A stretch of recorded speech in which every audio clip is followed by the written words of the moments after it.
Welcome back, everybody, to another shocking courtroom episode of Lockdown 23 in 1.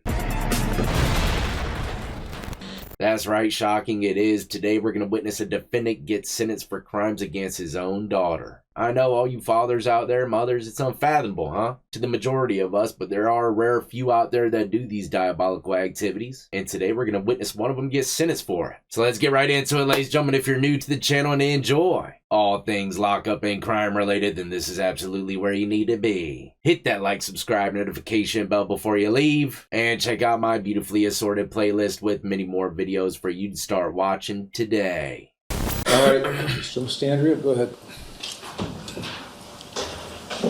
Thank you very much, Your Honor. Rod Mastandrea on behalf of Mr. Cries. Your Honor, there's not much to say here other than I do want to say that my client is profoundly sorry for all of the actions and transgressions that have happened here. I'd like the court to know that all of the sentiments that are going to be echoed here in the sentencing memorandum, my client certainly is going to spend the rest of his life trying to atone for this. Whether or not he ever will be able to do that, I don't know, but I know that he certainly is very, very sorry. To that end, Your Honor, we would just like you to consider running any sentence that this court may impose concurrently, and we would ask that the court consider everything in the sentencing memorandum about my client. He's already 61 years old. He would like an opportunity in the twilight of his life, for any amount of time that is, to be around people that love him or around his family and continue to make those amends as much as he can. He understands that that's probably going to be a very, very far-fetched idea, but certainly my client cannot be more and more profoundly sorry. Thank you. All right, the defendant's attorney did pretty well, starting off strong, saying for the rest of his life, he's going to atone for these transgressions. And immediately, it seems as though the defendant started crying, to kind of back up what the defense attorney saying. But as we all know, crocodile tears is very popular in the courtroom when you're facing decades in prison. Keep in mind, the defense attorney also said he's 61 years old. Any kind of prison sentence at that age could be a death sentence. I'm just saying, man, I know there's a lot of 61-year-olds out there who feel like young as a $20 bill. But, anything can happen. And 60 and up, the chances are a little higher for the majority of people, So the attorney wants him to be able to enjoy his twilight a little bit, so at least, at the very bare minimum, run all the sentencing of his crimes concurrent. That seems to be the only hope for positivity he has. Didn't ask for probation, home monitoring program, just a concurrent sentence. When that's all you have to ask for, chances are, it's going to be an open and shut Smokeville case. Just from my experience, like I said, going in and out the courtroom personally, with my own situations and watching others throughout time. But now the defendant's going to speak, and like I said, I think he was crying. I'm not quite sure, though. Thank you. Mr. Cries, what do you want to tell me before I impose sentence? I'm sorry for everything. Sorry for everything. Oh, man. Anything further you'd like to say? Sorry to everybody that's involved. Celeste? Thank you, Your Honor. Prior to addressing the court, the victim's mother would like to speak. All right, would you just state your name and tell me whatever you want me to know?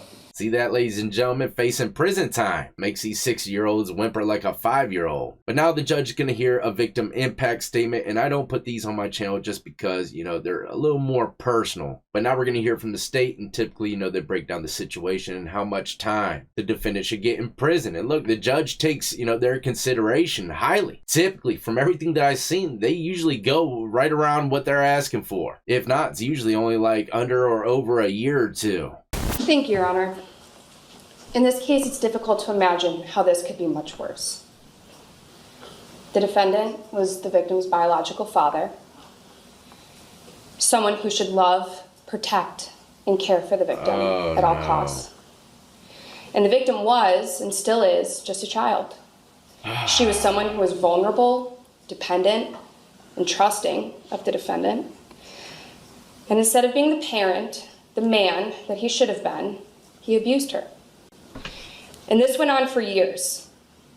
That's bull. Hey, stop. Uh-oh. He would put... You will have a chance. I'll give you another chance to talk, but right now, she's up. Got it? Go ahead. So, apparently, before they move forward, the defendant's in there for doing something to his own daughter. I can't even imagine that. I got 4 daughters. How can somebody do such a thing? This went on for over 5 years. The harm in this case extends beyond just physical. We don't need a psychiatrist or a psychologist to come in here and say that the victim will endure lifelong emotional trauma as a result of this. She already is in therapy. Her childhood, her sense of security, and her trust in the most fundamental human relationship in her life were taken from her. And the victim in this case was not just young, and she was profoundly innocent. One thing that stood out to me when I was evaluating this case was when I reviewed the victim's cell phone extraction, which had a search history that was asking if Santa was real. Oh, man. I think that single search is a glimpse, a heartbreaking window into just exactly how old and how innocent she was at the time that this happened. Like I said, I don't know what this guy did to his own daughter, but can you believe that during the time that all this stuff was taking place, she was searching the web to see if Santa was real? That's heartbreaking to me. This guy right here, and keep in mind, he's already been found guilty. This is his sentencing. I don't even need to know what he's done. Mr. Scumbag needs to be sent straight to D Block Cell 222. She was a little girl trying to understand the world. Seeking answers about Santa Claus, and that stark contrast could not be more disturbing. I recognize that the defendant took some accountability by pleading and avoiding having to put the victim through a trial in this case, but he still continues to minimize his conduct. In the pre-sentence report, he stated he did not put his blank in her, and given his response here in court, he said, "That's bull," when I mentioned what exactly happened. When asked what he did do, he said he played with her, he guesses. And you know, that's a big sign of guilt to me as well, especially during sentencing after all the proof has already been proven. The defendant still screams bullcrap when the state starts speaking about what exactly happened, because he wants to kind of interrupt what the judge is hearing, you know? Really try to sell over to the judge that, you know, it didn't go down like that. But these judges, they see this stuff day in and day out. All your little sideways words, huffing and puffing and moaning in the background don't mean nothing. What the state's saying is factual. You're guilty and what happened, happened. This man is still not taking any kind of accountability even after being found guilty. And when asked how long this went on, he said a little while. There's no sentence that this court could impose that can undo the damage the defendant has caused here. But this court can ensure a punishment that reflects the seriousness of the defendant's conduct and protects the community from an offender who betrayed every conceivable duty as a parent and a human being. Yup. The charges the defendant pled to in this case do not merge. The state is asking for a maximum consecutive sentence. Ooh. I understand, I recognize, and I appreciate that this will be virtually a life sentence for the defendant. But I think anything less would be a life sentence for the victim. Ooh. She deserves to graduate high school, to go to college or start a career, to start a family if that's something she wants, without having to worry about where the defendant is or what he's doing. A maximum aggregate sentence here would not be disproportionate to the defendant's conduct, and we would ask that the state impose such sentence. Thank you. Wow, that was a great piece, and I can smell the smoke rolling off his two-piece jumper right now. You know it's bad when the prosecution's only asking for the max. And for it all to be ran, I believe she said consecutive, which is one after the other. And if that's the case, she already said it, it's potentially going to be a life sentence. Thank you, Mr. Kreider. You indicated when Ms. Alessi started talking, when she was talking about the activity, you said that's bull. So now's your opportunity to say whatever it is you want to say in response to that.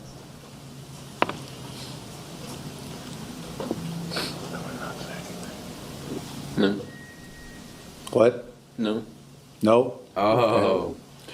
Well, it's my recollection that you pled guilty. See, it was a bluff the whole time, just to kind of interrupt in what she was saying and paint more of a pitiful picture for the judge. Sickening, man. And attorney probably told him, look, it's best for you just shut the hell up. Ain't nothing that you can say or do right now is going to help you in any way, shape, or form. That's what I'd tell him, at least. The activity outlined by Miss Alessi. Now you're telling me that you didn't, by your statement, that's bull. It kind of indicates that you didn't do those things. I didn't. Oh, do some of man. What? I didn't do. When you were presented with the paperwork to provide your written version of what occurred, you did not return that. You indicated to the corrections staff that you could not read or write and could not fill out the pre-sentence questionnaire. Is that true? Yes. It is. You're aware that your phone, the information on your phone was extracted, correct? Mm-hmm. Right. Pretty proficient on the use of texts. Is that right? Yes and no. Yes and no. Well, Bobby, go ahead and pop on every damn canister we have. This guy thinks we're a damn idiot. Disrespecting the court, saying he can't read or write, but being completely fluent in the text message game. The judge sees right through all this bullcrap, and the defendant's starting to realize it as well. That's why he's probably getting agitated now instead of crying. This guy should have came in a crocodile suit because everything about him's fake. your phone, the information on your phone was extracted, correct? Mm-hmm. Right. Pretty proficient on the use of texts. Is that right? Yes and no. Yes and no. Well, I speak it, and it puts, Okay. So you use that voice activation? yeah. Okay. And so when the victim says on 2/27/25, I can't come this weekend, I can't call, you then speak into the phone, why not? Right? Yeah. No, you didn't? Well, Yeah. somebody's got your phone then, or what? Yeah. I said yeah. Okay. And then the victim says, I'm on the bus. And your response by voice activation, why can't you come this weekend, right? Well, it sounds like he knows how to read to me, Your Honor. And then, immediately after that, and don't tell me you're going over a friend's house because that ain't gonna fly. Oh, man. That was your response, right? I don't remember, but Well, I'm reading it. No, that's Information provided to you and your attorney by the state from your phone extraction. So you responded that way. Then she says, I have to help my grandma clean and do other stuff. And you say, whatever.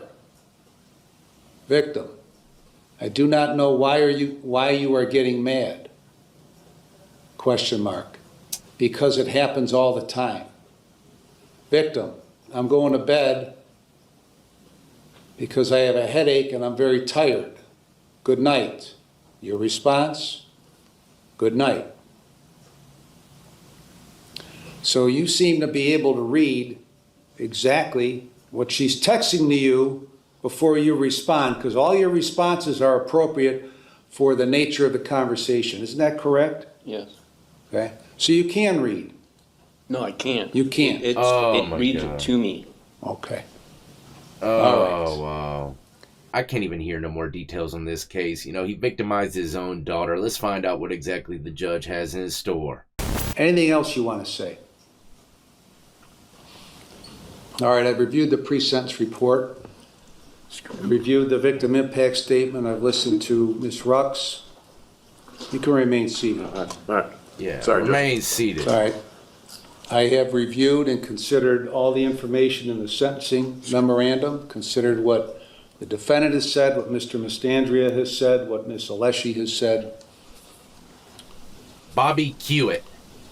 And I have considered all the provisions of 292911, 292912, 292913, and 292914. On count 13, I'm going to impose a prison sentence of 60 months. On count 14, I'm going to impose a prison sentence of 60 months. On count 6, I'm going to impose a prison sentence of 10 years up to life. On count 7, I'm going to impose a sentence of 10 years up to life.